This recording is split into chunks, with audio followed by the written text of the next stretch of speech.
Is this all real? This video you're watching, my voice and the music, the phone you're holding. Okay, but anyways, look closely at this video. In your mind, try to make the Ferris wheel turn right and then left, right and left.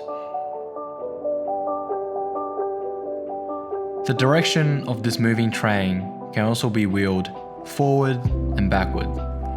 Try to control it with your mind. Do you see it? Now, try and read the sentence. Were you able to figure out what the sentence said? Once upon a time, there was a couple who had a new neighbor. They would look out the window at their neighbor hanging out her washing every morning. The wife commented to her husband that the young woman next door must not know how to wash because her laundry never looked clean. The wife repeated this comment nearly every morning until one morning when the couple sat at the table to have breakfast and the wife commented that there was a change. The young woman must finally learn how to properly launder her clothes after all of this time. Her husband looked across the table at her and said, "Her laundry was fine, I just cleaned the window this morning."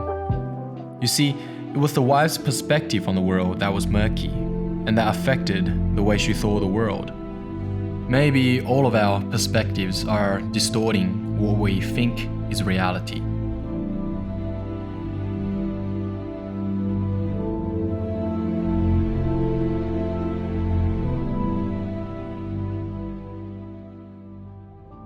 Near the start of the first Matrix movie, Neo faces a dilemma. He has just been told that his world is in fact a simulation with a larger reality. Now he has a choice. He can either take a blue pill and keep on living forgetfully in the Matrix as if nothing has happened, or he can take a red pill and wake up into the base reality beyond it. What should he do? Or more importantly, what would you do? Neo chooses the red pill and goes on to save both the external and simulated world. But discovering that you've actually lived your entire life inside a simulation doesn't invalidate the reality of that life. After all, if you were born and grew up in the Matrix, you would by definition never have encountered any non-simulated objects, or had any experiences prompted by non-simulated interactions. What you call trees are actually digital simulations, but since you've never seen a non-simulated tree, all this means is that everything you know about trees can technically be rephrased as being about simulated trees. Unless you have suddenly been granted simulation-breaking new powers.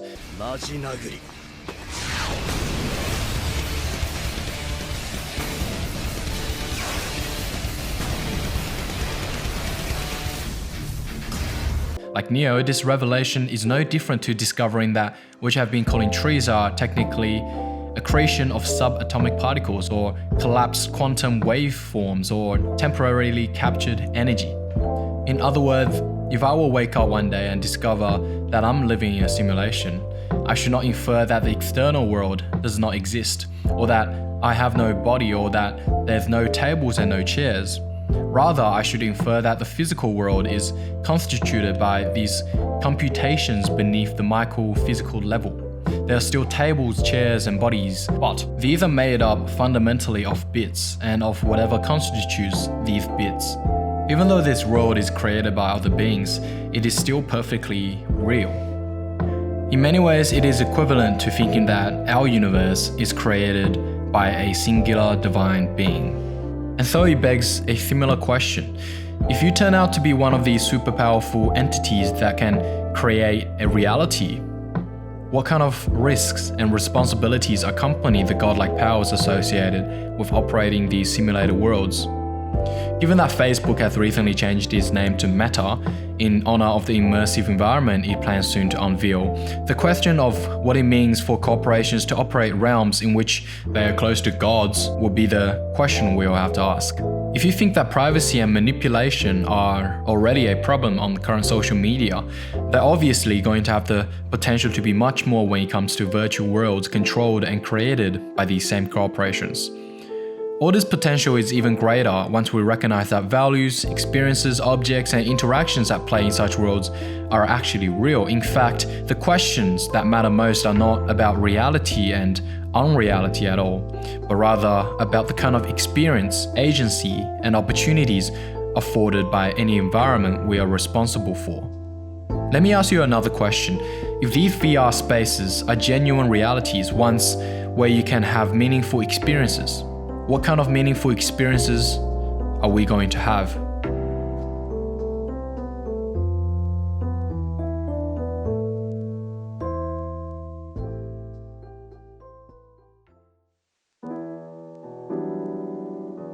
What you focus on is much what your version of reality is. You can use this focus and attention negatively or positively. Basically, your attention shapes your reality. Remember the experiments at the start of the video? What individuals pay attention to and the way they perceive it informs the way they experience their day. When a person is able to discipline themselves to have thoughts that are supportive of the desired goal, their brain chemistry is different to if they were hugely doubting of their goal. Let me explain further. From a neuroscientific point of view, the more that a person decides that the world is a good and supportive space or a hostile and foreboding place will greatly affect the way that the person takes risks and takes advantage of opportunities. If a person is constantly thinking thoughts like, I'm not good enough, this isn't going to happen for me, people will never let me get what I want, or several things begin to happen. The first being that the brain chemistry prepares itself for a threat. Cortisol, a stress hormone, may flood the brain preparing it for hostility. With raised cortisol levels, it is possible that one's attitude becomes less positive. The chances for something positive to take place becomes much less likely. Conversely, when a person is generally focusing on parts of the life that brings joy and satisfaction, the brain chemistry tends to follow suit, flooding the brain with more pleasurable perfume of brain chemicals that are associated with pleasure and satisfaction. Therefore, the person is in a happier and attractive mood, which then attracts people and opportunities to them. It is not difficult to test this theory, as it is intuitive that most people would much rather like to spend time with a happy and positive person than a negative and self-defeating one. The attitude determines the circumstances and the way someone is perceived, and in turn how they then perceive the world. What messages are you paying attention to each day? Do you wake up to turn on the news and hear about the latest atrocities of mankind? Or do you pay attention to the heroes and miracles that happen in such dramatic events? Are you the type to take in a sunset or take the time to notice a child playing and smile? Or do you look at the muddy puddle and a cloud in the sky to justify a gloomy mood? What we pay attention to matters. From a scientific point of view, the idea that the real world is a construct of our mind is even more true. For example, when we look at green leaves and then at a red flower, what is the difference between the colors?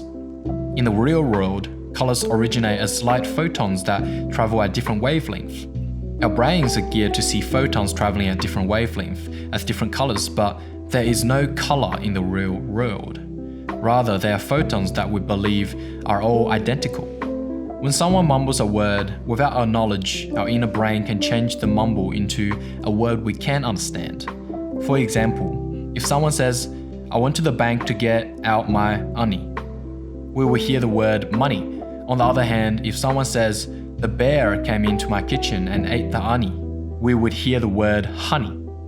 We are not seeing reality, we are seeing a story that is created for us by our brain. Most of the time, the story our brain generates matches the real physical world, but not always. Our brains also unconsciously bend our perceptions of the reality to meet our own desires or expectations, and they fill in gaps using our past experiences. But that doesn't mean to just doubt everything that comes your way. Instead, it means to look at your blind spots with the goal to become better thinkers. If the way you perceive reality can change based on where you focus your attention or how you want it to be, everyone will have different perceptions of the reality. Now that you know this, you can be more compassionate. When other people perceive the reality differently, you can understand where they are coming from and why. I like to think of ourselves as a sculptor in this topic of reality. Reality is the stone and our perception is the chisel. Of course, it is better to have high-quality stones like marble as the foundation of a beautiful stonework masterpiece. And that constitutes of uncontrollable things in reality, like being at the right place at the right time, your environment, the family you're born into. There's a lot of things at play here and are given to you by life that can be either good or bad. But after you're given the stones by life, it is your responsibility to shape that stone to the best of your ability, to shape your reality into something that you will never regret. Change and learn, adjust the way you see the world. Maybe we see the world not as it is, but as we are.